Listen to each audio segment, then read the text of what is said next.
Eh bien salut à toutes, salut à tous, j'espère que vous allez bien, bienvenue dans mon salon. Aujourd'hui on se retrouve pour un petit tuto sur comment filmer un produit à la maison. En l'occurrence donc on va filmer une montre. Donc le but de ce tuto c'est de vous montrer qu'on peut faire des choses très simples avec un petit peu de matériel tout en restant à la maison. J'ai utilisé donc un fond noir qui est par exemple un tablier de cuisine, donc j'ai pris un petit peu ce que j'avais sous la main. Au niveau donc du support pour la montre, eh bien j'ai utilisé un pied lumière avec un bras magique avec une petite pince pour accrocher donc cette montre devant l'objectif de ma caméra. Donc en parlant de caméra, j'ai utilisé donc mon boîtier Sony A7 III couplé donc avec un objectif Tamron 28-75, donc la dernière version, le G2. Donc attention, c'est pas un objectif macro, mais ça permet en fait en restant à 28, donc à la focale 28, de se rapprocher assez près du sujet et en utilisant ensuite donc le mode APS-C de l'A7 III plus le Clear Image Zoom, eh bien on arrive finalement à être vraiment très près du sujet et avoir presque un rendu macro. J'utilise également donc un trépied KNF Concept et enfin pour faire mes effets de lumière, donc je vais utiliser tout simplement ce petit projecteur. Alors je sais pas si on le verra bien à la caméra.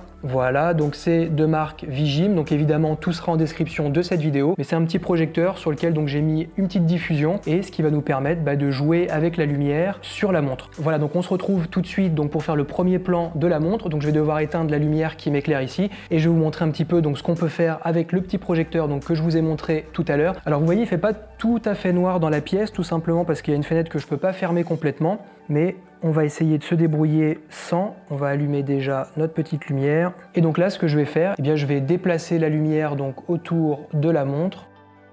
Voilà, comme ça. Alors j'essaye d'éviter les reflets. Donc pour info, donc je suis à f4, 3200 ISO. Donc on verra ce que ça donne. Après, donc au niveau de la post-production, parce qu'évidemment après on verra toute la post-production. Mais voilà, je fais donc aller la lumière comme ça.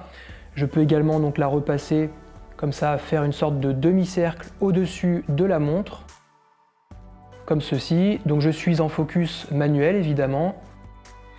Voilà, donc là je fais tourner ma lumière comme ça. J'essaye de faire aller le moins de lumière possible sur mon fond noir. Voilà, je tourne. Donc je suis en 4K à 25 images par seconde, il n'y aura pas de ralenti dans cette séquence. Voilà, donc je peux faire des choses comme ça. Je peux passer au-dessus comme ça juste pour révéler par exemple le haut de la montre. Donc là on vient de réaliser notre premier plan. Donc là ce qu'on va essayer de faire, c'est donc cette fois-ci j'ai changé le sens de la montre. Donc pour montrer un petit peu le mécanisme. Donc comme vous pouvez le voir, en fait, je peux me rapprocher assez près donc avec cet objectif Tamron 28-75. Donc le nouveau avec l'ancien, je l'avais avant, donc je l'ai revendu pour acheter le nouveau. Donc je ne sais pas si on peut se rapprocher aussi près, mais là vous voyez, ce qui est sympa, c'est qu'on peut montrer le mécanisme de la montre, donc parce que le fond de cette montre est transparent. Donc on voit le mécanisme, donc on peut comme ça le révéler, donc toujours pareil, avec des mouvements au niveau de la lampe. Donc si on veut également, moi ce que je fais, c'est que je peux poser par exemple ma torche sur l'objectif et sur le support, ce qui nous permet en fait de faire une séquence un petit peu plus longue. Voilà, donc ensuite on peut faire un dernier plan, donc par exemple un plan avec la montre donc, qui est posée comme ça, et par exemple là je peux faire donc passer la lumière au-dessus. Donc toujours évidemment j'évite donc d'éclairer mon fond noir.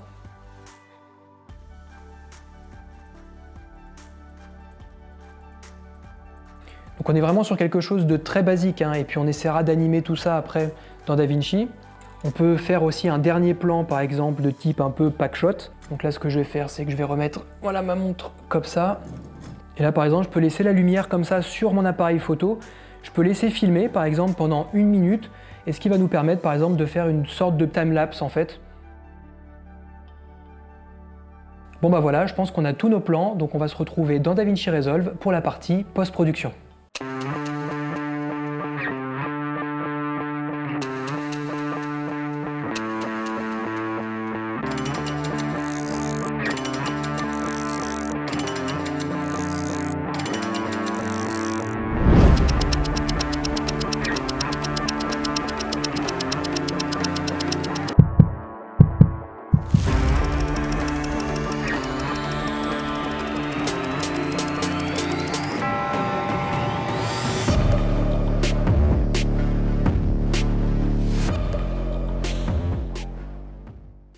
Et bien voilà les amis, donc on se retrouve dans DaVinci Resolve, on va lire une nouvelle fois ce montage dans DaVinci et on se retrouve juste après pour quelques explications et une petite analyse de ce montage.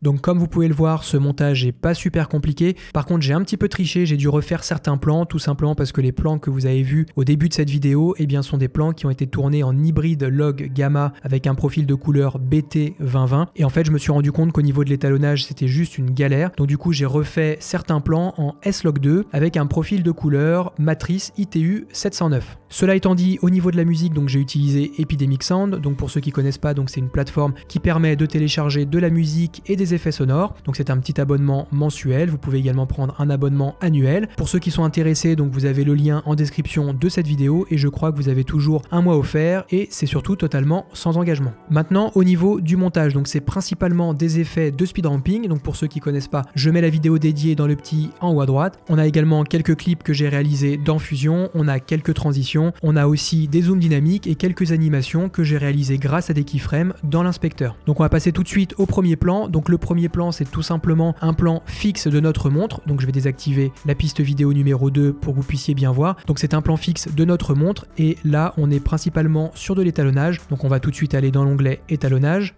Donc au niveau de l'étalonnage, donc j'ai fait des corrections au niveau de la couleur, de la lumière, du contraste. J'ai également retiré un peu de bruit numérique grâce au denoiser qui est présent dans DaVinci Resolve, donc dans la version studio, la version payante. Ensuite, j'ai voulu effacer donc le fond de la montre. Et bien pour faire ça, j'ai tout simplement utilisé un Power Window. J'ai ensuite réduit le gain et le gamma donc pour arriver à ce résultat. Donc si je désactive les effets, on voit ce que ça donne. Et là, si je les réactive, on voit les corrections. Et enfin, donc le dernier nœud, c'est un nœud qui permet de faire une conversion d'espace colorimétrique. Donc je passe en l'occurrence du S-Log2 vers le Rec 709. Donc là, rien de bien sorcier, on va repasser sur la timeline. Au niveau de la piste vidéo numéro 2, donc je vais la réactiver. Donc vous voyez qu'on voit maintenant apparaître les inscriptions donc au niveau du logo et au niveau donc des petites inscriptions qui sont en bas du cadran de ma montre. Donc ça, c'est un autre plan vidéo qui était mieux éclairé, sur lequel je voyais mieux les inscriptions et j'ai travaillé dessus donc dans l'onglet étalonnage. Donc je vais désactiver la piste numéro 1. On va aller dans l'onglet étalonnage pour voir ce que j'ai fait. Donc au niveau de l'onglet étalonnage, donc je vais retirer tout d'abord les effets et vous allez tout de suite comprendre. Donc ce qui s'est passé, donc j'ai évidemment fait une réduction de bruit, j'ai modifié le gamma, le gain, j'ai rajouté un peu de contraste, j'ai changé un peu la couleur. Donc j'ai fait un petit tuto dédié à l'étalonnage, donc n'hésitez pas à aller le voir, je le mets dans le petit en haut à droite.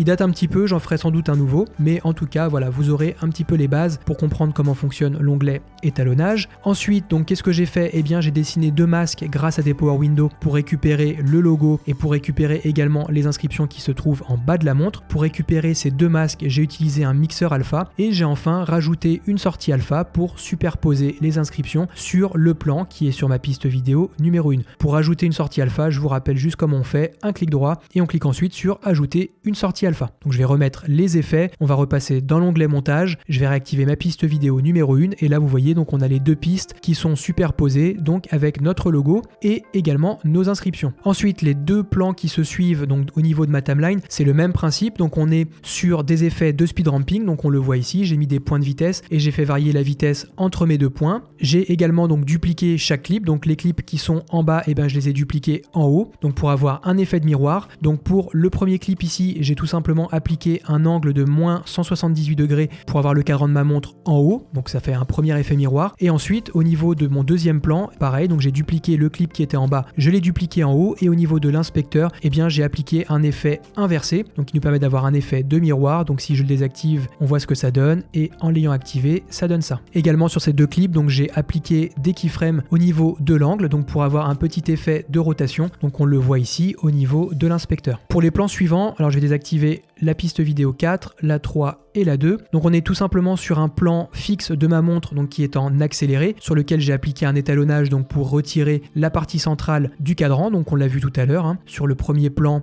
de la timeline. J'ai appliqué également donc un zoom dynamique dynamique et un effet de rotation avec des keyframes. Donc pour le zoom dynamique, on va tout simplement donc sur notre plan, on va au niveau de l'inspecteur, on active le zoom dynamique. Ensuite, on va en bas à gauche de notre visualiseur, on clique sur zoom dynamique et là donc on a le rectangle vert qui correspond au point de départ de notre zoom et le rectangle rouge qui correspond au point d'arrivée et on va tout simplement faire varier la taille de nos rectangles pour régler la puissance de notre zoom. Le plan de la montre a été également accéléré à 1000% et dessus donc j'ai rajouté 3 fois le même clip que j'ai conçu dans Fusion qui est vraiment un clip qui est pas très compliqué. Donc je vais juste afficher voilà la piste vidéo numéro 4. Donc on voit là à l'intérieur de la montre eh bien on a notre mécanisme qui apparaît et si je vais dans Fusion pour vous montrer rapidement ce que c'est comme plan Fusion, voilà, eh bien c'est tout simplement en fait notre plan vidéo avec une ellipse dessus qui me permet en fait d'isoler le mécanisme de la montre. Les plans qui sont juste en dessous donc sont exactement les mêmes plans sur lesquels j'ai appliqué une rotation de l'angle avec des keyframes au niveau de notre inspecteur. À la fin de ces plans, j'ai appliqué une transition zoom pour passer au plan qui est juste après. Voilà.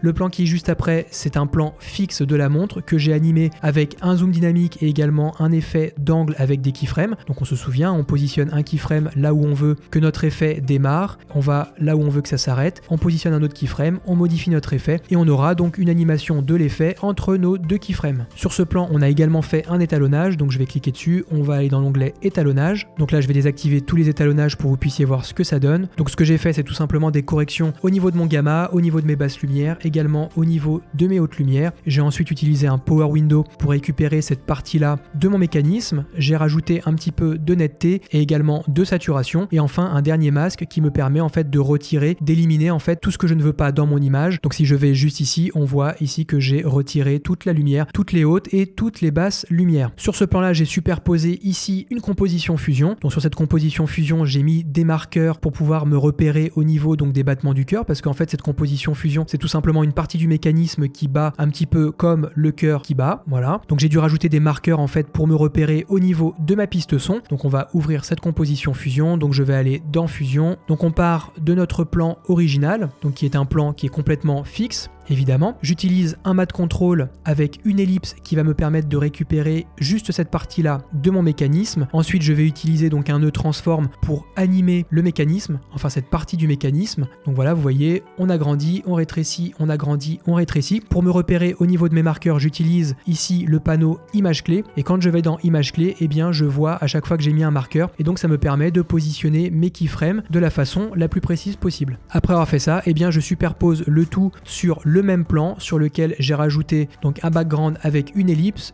que j'ai rétrécie pour masquer cette partie du mécanisme et enfin je fusionne ces deux compositions avec un nœud merge donc pour arriver à ce résultat. Donc pour ceux qui sont pas familiers avec l'utilisation de fusion, j'ai fait un tuto là-dessus, je vous le mets dans le petit i en haut à droite. Le plan qui vient juste après est pas super compliqué donc je vais juste désactiver la piste vidéo numéro 2, voilà. Donc là on a un plan qui est accéléré à 1000% donc comme le plan de tout à l'heure, on a également un zoom dynamique.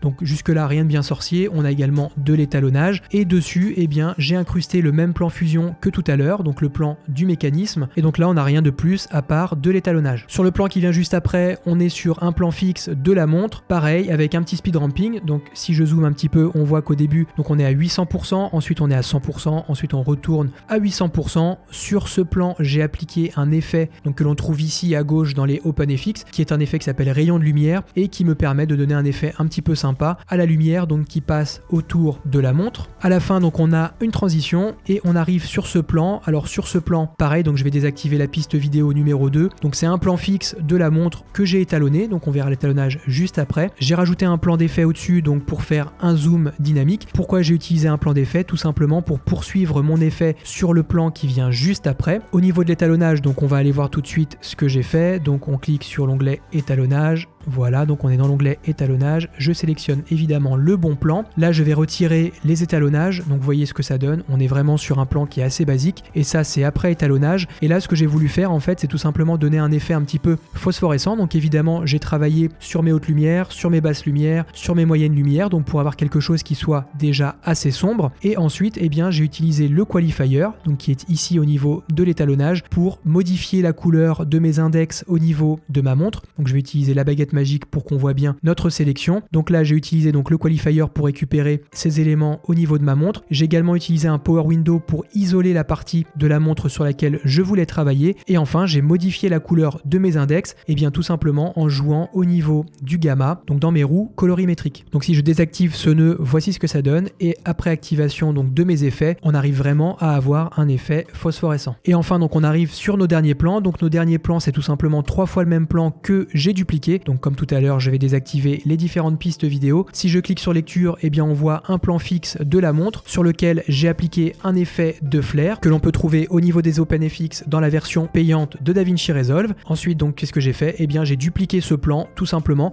Alors j'ai utilisé des zooms évidemment différents. Là, on est sur un zoom dynamique grâce à mon plan d'effet, et ici donc on est sur des zooms tout simplement via l'inspecteur avec des keyframes, et le reste donc c'est de l'étalonnage. Donc tout comme tout à l'heure, on va aller voir ce que ça donne. Donc dans l'onglet étalonnage, donc on va commencer par la montre avec le bracelet bleu. Donc en dehors des effets au niveau du gain, du gamma, du lift, et bien tout simplement j'ai utilisé le qualifier, donc la petite pipette pour ne sélectionner que le bracelet de ma montre. Pour être sûr de ne sélectionner que le bracelet, j'ai également utilisé un power window pour éliminer le milieu de ma montre. Et ensuite, eh bien tout ce que j'ai fait, c'est aller dans gamma et j'ai modifié la couleur, j'ai mis du bleu. Donc si je désactive cet effet, eh bien on récupère en fait eh bien le bracelet qu'on avait tout à l'heure. Quand j'active ça, eh bien on modifie la couleur de notre bracelet. J'ai fait la même chose pour le bracelet qui est à droite. Donc j'ai modifié le gain, le gamma, le lift, et ensuite j'ai comme tout à l'heure utilisé mon qualifier pour récupérer le bracelet de la montre, et cette fois-ci je l'ai désaturé. Donc si je retire ces effets, on voit ce que ça donne. Donc on a le bracelet avec sa couleur originale, et donc là modifié donc avec la désaturation. Voilà, donc j'ai été un petit peu vite parce que le but c'était vraiment de vous décomposer assez rapidement le montage. J'espère que cette vidéo vous a plu. Si c'est le cas, n'oubliez pas le petit pouce bleu, l'abonnement, la cloche. Si vous avez des questions, n'oubliez pas de les poser dans les commentaires, et dans tous les cas, je vous dis à très bientôt pour une prochaine vidéo. Ciao!